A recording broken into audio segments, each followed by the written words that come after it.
fidélité. Il est 20h sur la télévision Futur Média. Bienvenue à cette édition. Les titres, c'est tout de suite. Implosion de la coalition Yewwi Askan Wi à Dakar. Khalifa Ababacar Sall, co-initiateur de la principale coalition de l'opposition, est accusé par ses pairs d'avoir manqué de transparence dans la confection des listes pour les législatives. Des sorties au vitriol contre l'ancien maire de Dakar. Les détails dans le compte-rendu de leur conférence de presse au cours de cette édition. La peur s'empare du département de Mbour suite à la disparition inquiétante d'enfants. Les habitants de cette bourgade de la Petite Côte réclament un durcissement des sanctions à l'encontre des malfaiteurs et plus de sécurité. L'Union nationale des travailleurs de la justice en grève ce vendredi. Un mouvement d'humeur pour mettre fin à la précarité de leurs conditions de travail. Le service minimum a tout de même été assuré au tribunal ce matin. Leur arrêt de travail ne semble pas trop avoir impacté les usagers. Constat fait par nos reporters. Et puis Dakar fait sa comédie. Le festival s'ouvre ce samedi pour sa 3e édition. D'éminents humoristes dont Moussié Tombola ou encore Patson, pour ne citer que ceux-là, ont fait le déplacement dans la capitale sénégalaise. Un week-end d'humour qui promet. Voilà pour les titres. Le développement, c'est tout de suite.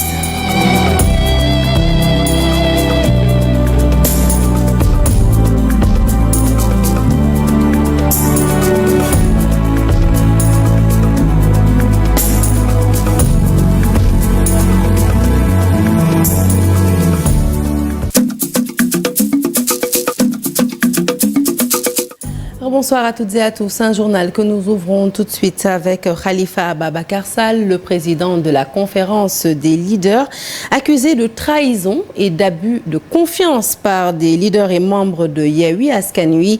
Face à la presse ce matin, ses détracteurs affirment que l'accord cadre qui les lie a été violé lors des investitures.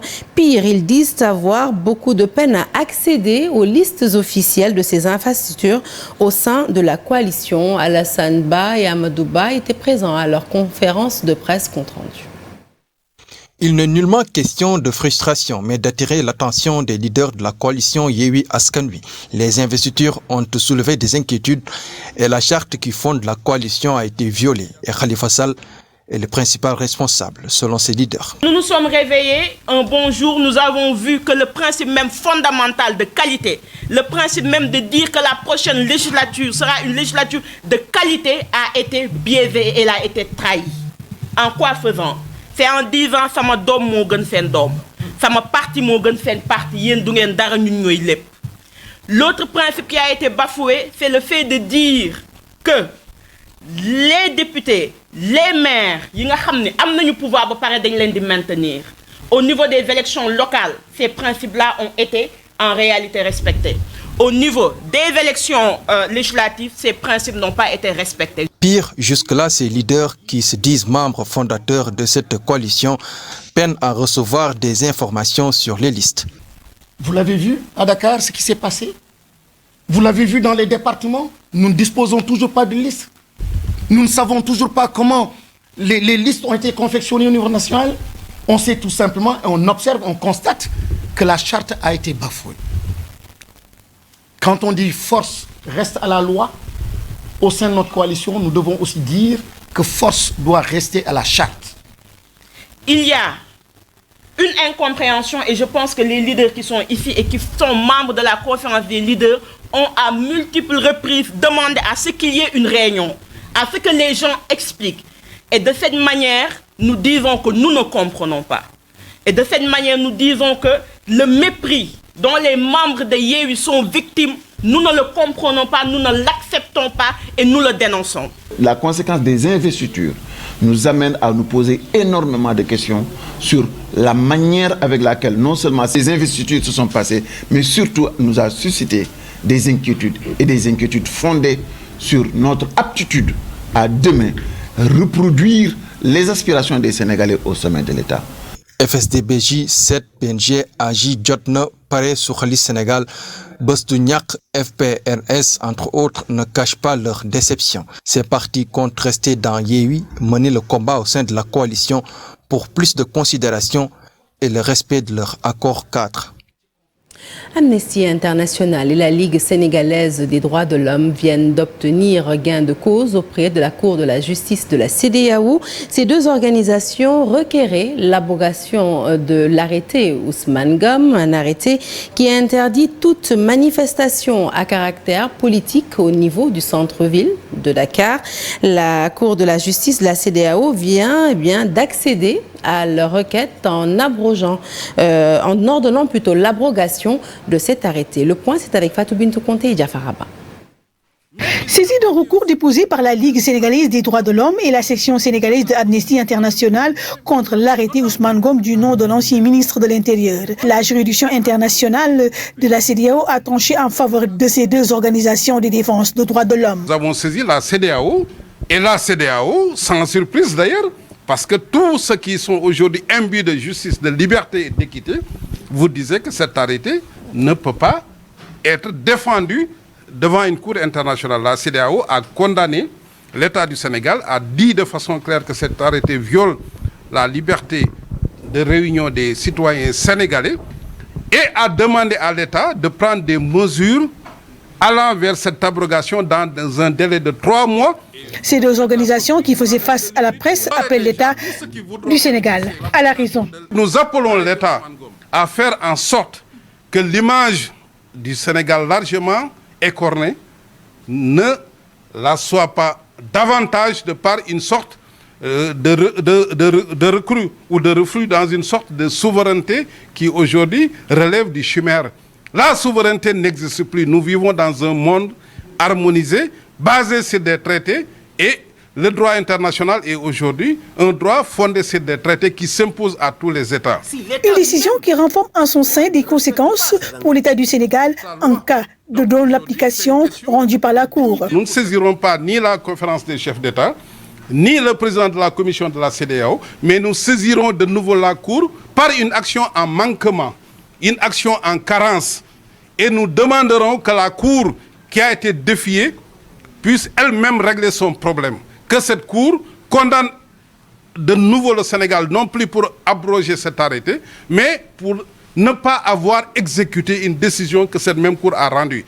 Ça peut être des sanctions financières extrêmement lourdes pour l'État du Sénégal. La Cour de justice de la CEDEAO a donc ordonné à l'État du Sénégal d'abroger cet arrêté sous un délai de 3 mois, soit avant le 30 juin 2022. Je vous l'annonçais en titre, l'Union nationale des travailleurs de la justice a décrété un arrêt de travail ce vendredi. Objet de ce mouvement d'humeur, des arriérés de mois de salaire et une gestion douteuse des fonds communs, selon les grévistes. Mais l'arrêt de travail ne semble pas vraiment impacter les usagers ce matin au tribunal. Les activités judiciaires se sont déroulées sans entrave aucune. C'est en tout cas le constat posé par nos reporters Habib Faye et Alioune Diagne. Palais de justice de Dakar ce matin, un jour comme les autres. L'arrêt de travail annoncé par l'Union nationale des travailleurs de la justice n'a pas eu beaucoup d'impact sur le fonctionnement. Adama ne dira pas le contraire. J'étais venu chercher une autorisation que j'ai obtenue sans difficulté. À part quelques procès renvoyés, tout se passe bien à l'intérieur. À l'image de Cheikh Ahmed Tijanka, a aussi obtenu ce qu'il venait chercher au bureau du courrier du tribunal hors classe de Dakar. Moi, j'étais au bureau de courrier du tribunal hors classe de Dakar. Le travail se poursuit comme d'habitude, malgré le mouvement d'humeur des travailleurs de la justice, qui n'a pas d'impact sur les activités à mon avis. L'Union nationale des travailleurs de la justice tire le bilan. Retard et la gestion nébuleuse du fonds commun des greffes. Et au 4e, bientôt 5e mois, ces fonds ne sont pas encore versés aux travailleurs de la justice. Au problème du récépissé de l'Union nationale des travailleurs de la justice. Nous avons tenu une assemblée générale depuis le 15 février 2020. Aussitôt après, nous avons entamé toutes les formalités pour l'obtention du récépissé. On est en 2022. Il est incompréhensible que ce récépissé ne soit pas disponible. Une situation beaucoup plus contraignante. C'est d'abord voir la réaction de l'autorité. Si elle ne réagit pas dans les meilleurs délais, nous allons faire ce que la loi nous permet de faire. Dame Justice, pas du tout paralysée, mais les greffiers réunis devant le palais de justice de Dakar dénoncent Une situation délétère dans laquelle ils travaillent. Allez, hors de Dakar, les maraîchers de Kayar dans le désarroi total. Des tonnes de légumes risquent de pourrir entre leurs mains, faute de logistique de conservation adéquate. À cela s'ajoute une pénurie de carburant, d'eau potable et l'augmentation du prix de l'engrais qui rendent encore plus précaires les conditions de production, mais aussi et surtout d'exploitation. Charente Diop pour la correspondance. Pénurie de carburant, les motopompes ne fonctionnent plus dans les périmètres maraîchers de Kayar. Les pommes de terre, les choux et carottes se gâtent. Vous voyez, ce sont tous les membres qui sont réunis aussi pour faire une revendication par rapport aux difficultés et aux problèmes liés au gasoil, du diesel que les maraîchers doivent utiliser. Bien vrai que le problème est mondial à cause de ce qui se passe ailleurs, mais nous ici en tant que maraîchers, nous avons beaucoup plus de problèmes. D'abord, l'autorité nous avait subventionné le gasoil ON à 9 000 francs. Le cours aujourd'hui se présente à 13 000 francs. Donc il y a une différence énorme pour un maraîcher. Nous demandons à l'autorité surtout de penser aux agriculteurs, surtout ceux de Kayar. Et les producteurs sont aussi confrontés à des problèmes de subvention. Ils pensent qu'aucun horticulteur ne fera des profits cette année. Le coût de l'engrais aussi a doublé. Le prix de l'engrais, qui était presque 9 000 francs, est devenu aujourd'hui 35 000 francs. Donc il y a un écart presque de 26 000. Les agriculteurs ne voient même pas l'engrais ni le gasoil. Maintenant, les champs sont en train d'être détériorés parce que nous n'avons pas de gasoil ni d'engrais. Nous souffrons et sous peu, si le problème persiste, nous risquons d'avoir des problèmes parce que nous allons perdre toutes nos productions. Et ça fait presque plus de 2 mois et plus, 3 mois. Ici à Kayar et dans la zone d'Enyai, c'est le même scénario. Tous les agriculteurs sont dans des difficultés. L'enlèvement d'enfants au Sénégal, un phénomène qui prend des disproportions inquiétantes. Plus une semaine ne passe sans qu'une disparition ne soit annoncée dans la presse ou sur les réseaux sociaux. Une situation qui hante le sommeil des habitants de Mbour, d'où justement une fillette a échappé récemment à une tentative d'assassinat. Et même si ces supposés malfaiteurs ont été arrêtés par la police, eh bien, les habitants de la ville côtière réclament plus de sécurité au niveau de leur bourgade. Abdourahmane Diallo et Mamadou Gueye. Depuis quelque temps à Hambourg, on ne peut pas rester 24 heures sans entendre ou voir sur les réseaux sociaux des cas de disparition. Les enfants sont les principales victimes. C'est un phénomène qui ne reflète pas le Sénégal. Mais bon, on a fait le constat ces dernières années, quand il y a des élections, le vol ou même l'agression des enfants sont récurrents. Une chute déplorable. Franchement, c'est inquiétant. Une situation qui pousse des gens à inviter les parents à être prudents et veiller sur leurs enfants. Donc ce qu'on peut dire par rapport à ces parents, c'est de vraiment suivre leurs enfants, mais également de connaître même leurs emplois du temps pour ceux qui partent à l'école ou bien ceux qui vont apprendre l'apprentissage coranique pour que vraiment ce phénomène puisse être éradiqué. L'État aussi doit jouer pleinement son rôle selon certaines personnes rencontrées. Il doit veiller à la sécurité de toute la population, vraiment. Donc il faut créer des comités de pilotage dans les quartiers pour plus de sécurité parce que les enfants font partie du couche de la plus vulnérable de la population. Donc il faut tout le temps veiller à leur sécurité. Il faut ajouter que des adultes aussi sont répertoriés parmi les portés disparus ou personnes agressées dans les rues. Et à côté de ces enlèvements d'enfants qui inquiètent, un autre phénomène, la recrudescence des accidents de la circulation. Sur l'axe Nganda-Kaffrine, par exemple, plusieurs incidents ont été enregistrés ces derniers temps, et cela malgré le bitumage récent de la route. Selon les chauffeurs, eh bien, les autorités doivent renforcer les sanctions contre les conducteurs de charrettes qui roulent sans catadioptre et les conducteurs de motos qui transportent des passagers sans autorisation. Omar Ndiaye, notre correspondant sur place, nous fait le point. La récurrence des accidents sur l'axe Nganda-Kaffrine fait réagir les transporteurs qui fustigent l'attitude des charretiers qui circulent la nuit sans signalisation et des conducteurs de moto Jakarta. Diallo Seck est le président de la gare routière de Nganda. Les charrettes qui empruntent nuitamment cette route n'ont, dans leur grande majorité, aucune lumière. Certaines qui transportent du foin ont même un attelage qui déborde jusqu'à couvrir plus de la moitié de la route. Depuis que la route est goudronnée, nous avons plus de difficultés et pourtant c'est en ce moment que les charrettes devraient plus céder la route. Il y a moins d'une semaine, une voiture a heurté une charrette et le conducteur est décédé sur le coup. Des chevaux ont été fauchés, entre autres. Nous réclamions une route goudronnée. Nous l'avons. C'est à nous de tout faire pour éviter des accidents. Les chauffeurs pointent du doigt également les motos 3 roues qui font le transport sans aucune autorisation. Les motos 3 roues sont dans la circulation et elles n'ont aucune autorisation et leurs conducteurs n'ont pas de permis. Les chauffeurs de la gare routière de Nganda appellent les autorités à réagir pour éviter les accidents de la voie publique. Ce sont les autorités que nous interpellons. Une voiture doit avoir des lumières, des signalisations. Les policiers et les gendarmes doivent réagir concernant les motos 3 roues qui échappent à notre contrôle. La route Nganda-Kaffrine toute neuve, certains charretiers et conducteurs de motos roulent à des allées susceptibles de provoquer des accidents à tout moment.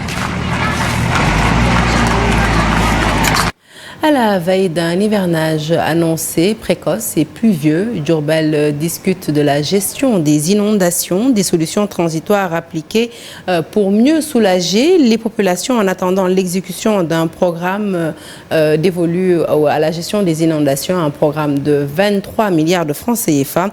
Il sera question entre autres du curage des caniveaux, du drainage des eaux pluviales. Un comité régional de développement spécial s'est tenu dans la ville de Touba. Pape Balagay est à l'Assemblée. L'hivernage s'annonce pluvieuse et les autorités sont déjà en alerte dans la région de Diourbel, en particulier dans la ville-centre de Touba. Avec le programme d'urgence de 23 milliards de francs CFA pour la gestion des inondations, des solutions transitoires vont être mises en exécution, informe Dr Ababakar Mbaye, directeur général de l'Office national de l'assainissement du Sénégal. Pour la gestion de l'hivernage de cette année, donc on va miser sur la mise en place des dispositions conservatoires pour essayer tout simplement donc de gérer les eaux pluviales pour cette année. Parce qu'il nous reste pratiquement au maximum un mois. Mbaye, souvent touché par ces inondations, à l'image de l'hivernage de 2020, des opérations de curage avant, pendant et après vont être de rigueur, ajoute le directeur de un financement complémentaire qu'on pourra avoir avec le soutien de l'État, donc nous permettra évidemment d'aller progressivement pour augmenter tout simplement donc les linéaires acculés. Chargé de coordonner les opérations de gestion des inondations, le gouverneur de Diourbel, Gorgui Mbaye, se félicite de l'engagement des municipalités à accompagner les acteurs dans ces opérations d'envergure. Pour les motopompes, je suis rassuré. Nous avons 19 motopompes en panne, mais le maire déjà s'est engagé à les réparer. Donc les sapeurs-pompiers vont faire le diagnostic. Le recasement probable des sinistrés, le renforcement des équipes de pompage, entre autres programmes définis, autorités administratives, techniques et religieuses ont accordé leur violon pour éviter le spectre des inondations de l'année dernière avec son millier de sinistrés. Et puis le barreau du Sénégal endeuillé avec la disparition de l'avocat Maître Pape Jean Sey, natif de Saint-Louis. Maître Pape Jean Sey est décédé la nuit dernière des suites d'une crise cardiaque. L'annonce de sa mort ce matin, alors qu'il avait travaillé la veille au niveau du tribunal, a plongé sa ville natale dans l'émoi. Farasilla est membre de sa famille. Nous l'écoutons au micro de Seynou Diop. Dans la même famille. Chacun avec son appartement. C'est pas quelqu'un qui aimait aller dans les hôtels en venant en Saint-Louis. Il aimait vivre en famille. Anecdote, pour ce dernier Ramadan, porte par porte, ici à Balakos, il donnait de la nourriture aux gens, dans la plus grande discrétion, lui seul dans son... de la joie. Il donnait de l'instance et de l'insistance et du professionnalisme dans ses dossiers. Et je tiens de cette occasion pour dire à tout le monde, à tous les Sénégalais, que Maître avait une maladie, le cardiaque. Et c'est cette maladie qui l'a emporté. Tout court. Depuis 15 ans, il vivait avec. La première chute qu'il a eue, il s'est réveillé en France. On l'a évacué. C'est après qu'il est revenu à Saint-Louis. Un grand sportif. Il fait partie de cette génération de jeunes qui, en 1981-82, cette génération de jeunes a ramené la Linguère en D1. paix à son âme. La 3e édition du Dakar fait sa comédie prévue ce samedi 14 mai au Théâtre national Daniel Sorano. Une dizaine d'artistes du Sénégal, de l'Afrique et de la diaspora seront présents dans la capitale sénégalaise, parmi lesquels Moussié Tombola et Patson que vous voyez sur ces images. Samba Kanté, organisateur, veut vendre la destination Sénégal à travers cette manifestation. Il invite les populations à s'approprier l'événement. Nous l'écoutons au micro d'Ibou Diouf. Notre but, c'est de faire en sorte que les jeunes qui sont ici au Sénégal, les jeunes futurs grands humoristes, dont Shingom, Doudou fait des vidéos et plein d'autres, commencent à vivre de cette passion, voilà, qui n'est pas encore bien ancrée dans l'esprit des Sénégalais, puisque c'est beaucoup plus en Wolof qu'en français. Nous, notre but, c'est de faire un mélange des deux, puisqu'on ne peut pas se passer du Wolof, et rajouter le français pour que, enfin, le Sénégal devienne une plaque incontournable de l'humour, tel le Marrakech du rire, car comme vous le savez, Jamel fait du bon boulot au Maroc, et bien le Sénégal peut le devenir aussi. Et je pense qu'en faisant le travail qu'on est en train de faire, et on va espérer, Inch'Allah, que la 3e édition assoit définitivement le festival, on pourra devenir l'un des pays les plus importants au niveau de la culture, car le Sénégalais fait déjà rire en soi par ses gimmicks. Nous avons aussi un jeune homme que tout le monde connaît dans le monde du nom de Habib, qui lui, sans parler, arrive à faire des millions de vues. Il est en Italie, donc ça prouve que le Sénégalais est coté dans le monde, en dehors du football, car je fais aussi un big up à tous ceux qui nous ont sous-estimés au niveau du football.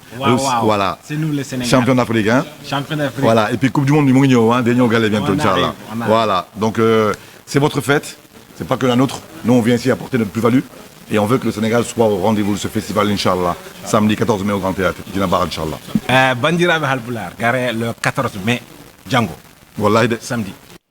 Et nous restons avec Ibou Diouf, notre reporter Culture Maison, pour parler cette fois-ci de la première édition du prix Cénacle national du livre. 9 livres sont retenus pour la finale sur les 33 écrivains nominés. Ce concours est une initiative qui incite les jeunes à lire, mais aussi à faire la promotion du livre. Et chaque lauréat, dans les différents genres littéraires retenus, romans, nouvelles et poésie, recevra la somme d'1 million de francs CFA. La finale est prévue le samedi 11 juin 2022. Reportage. Au départ, ils étaient 33 nominés. À l'arrivée, 9 auteurs retenus pour la grande finale. Le Cénacle national du livre est une initiative qui favorise la promotion du livre. Primer les meilleurs livres au niveau des genres romans, poésie et nouvelles publiés au Sénégal en 2021. Parce que nous avons tous constaté qu'il n'y a pas assez de politique de promotion du livre et l'animation du livre doit se faire par les acteurs eux-mêmes. Inciter les jeunes à s'investir dans la littérature, le Cénacle national du livre est une bonne vitrine pour exprimer leur talent. Il faut que ce soit de bonnes œuvres littéraires. La littérature a ses règles. Ce sont des règles de qualité, de forme. Quand on fait un roman, ce n'est pas de la poésie, même si on peut avoir de la prose poétique. Quand on fait des nouvelles, ce n'est pas un roman, c'est un genre spécial. Déjà, la première sélection, c'est au niveau des critères que nous avons mis en place, c'est que le livre soit publié en 2021 et au Sénégal. Et même si c'est écrit par un Sénégalais ou un étranger, mais nous voulons faire la promotion de l'expertise locale. Un jury composé d'hommes de lettres et 3 genres littéraires pour déterminer les meilleurs. C'est votre serviteur, moi-même, bien entendu. Il y a Fatimata Dialloba, qui est professeur de lettres classiques.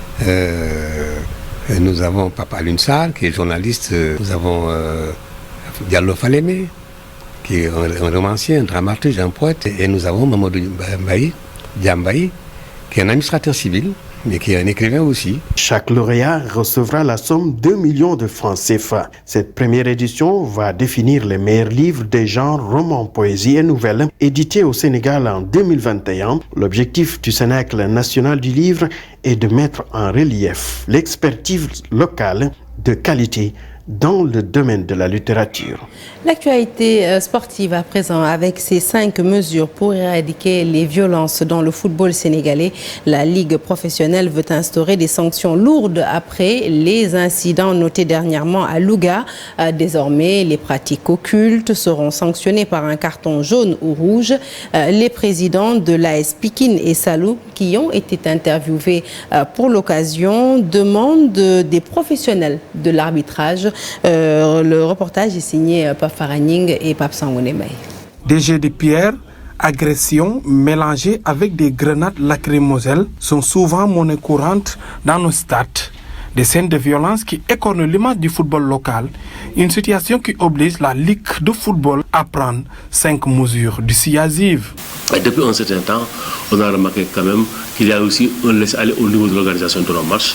Il faudrait que les clubs prennent leurs responsabilités et essayent quand même de s'organiser de mieux en mieux pour essayer d'éviter certaines dérives. Si le président des clubs approuve ces mesures, toutefois, il demande d'assainir les clubs et son entourage. Pour moi, ce n'est pas recommandé. Et en plus, il faut qu'on revoie l'encadrement des supporters. Parce que la violence, ça vient sur l'encadrement des supporters. Pas le président, pas le staff technique. Mais en général, c'est les supporters qui sont dans les gradés, qui ne connaissent pas les règlements du jeu. Il y va également de la crédibilité de notre football, il y va de l'attractivité de notre football. Certaines images sont à bannir de nos stades, parce qu'effectivement, on veut vendre notre football, on veut vendre l'image de notre football, et je pense qu'il y a des images qui ne nous honorent pas. Mais c'est bien de les rappeler, pour que nous tous, en tant que club, nous puissions nous y conformer, mais également qu'on puisse inculquer ces valeurs-là à nos joueurs, à notre staff. Avec ces décisions, les arbitres ont la latitude de sanctionner les pratiques occultes. De ce fait, les dirigeants exigent de meilleurs arbitres. À la maison, dans les vestiaires, mais dans le terrain, quand même, il faut quand même que les gens arrêtent. Maintenant, dans le terrain, il appartient à l'arbitre de jouer le jeu et de faire de jouer sa partition. S'il n'y a pas d'erreurs manifestes qui sont faites de mauvaise foi, je crois qu'on peut être tolérant là-dessus. Maintenant, investir, et ça se fait déjà, dans la formation des arbitres, dans l'amélioration de leur niveau. C'est que les arbitres, parfois, tout cela, ce que j'ai dit tout à l'heure, c'est à partir dans la réforme football. Donc les arbitres, il y a beaucoup d'arbitres, leur formation, pour moi, ça reste encore. Il faut que les arbitres, on vous donne beaucoup de moyens, des formations, parce que moi je connais les arbitres, vraiment leur formation, ça reste encore. Pour rappel, une circulaire de la Ligue Pro fait état de l'obligation de concevoir et d'envoyer à l'équipe visiteuse les schémas organisationnels et sécuritaires pour éviter les violences lors des rencontres. Et nous restons avec le Sport Roi pour évoquer cette fois-ci la parution d'un tout nouvel ouvrage. Il s'agit des réformes du football au Sénégal. C'est le titre du livre de maître Moustapha Kane, docteur en droit privé et sciences criminelles au niveau de l'université de Reims plutôt, Champagne-Ardenne. Donc depuis 2006, l'auteur fait un diagnostic sans complaisance du football sénégalais. Il estime qu'il y a encore des choses à parfaire pour le développement de la discipline, notamment en ce qui concerne son financement. Maître Moustapha Kane, docteur en droit privé, que je propose d'écouter au micro de Cheikh Salibou Diarra. Quand on voit déjà la loi du 23 mai 1984, donc chapitre 7 ou 8, article 42, qui parle du financement du sport, que Sadi Traoré connaît très bien. Donc on avait beaucoup de dispositions, hein. Mais on voit qu'aujourd'hui, malgré ça, il faut chaque fois faire appel à l'État. Donc je pense qu'aujourd'hui, ce qu'il faut, c'est déjà une contribution importante de l'État, hein, parce qu'il y a tous les pays où le championnat s'est vraiment développé, il y a un accompagnement de l'État. Donc aujourd'hui, il y a des efforts qui ont été faits, c'est vrai, mais je pense qu'aujourd'hui, l'État doit accompagner le football professionnel. Première chose. Deuxième chose, il faut développer tout ce qui est sponsoring. Donc, c'est-à-dire, je ne parle pas du marketing, donc je ne parle pas des équipementiers, mais du sponsoring à ce que les industriels locaux, les grands patrons locaux, ici au Sénégal, participent à ce football, investissent dans ce football.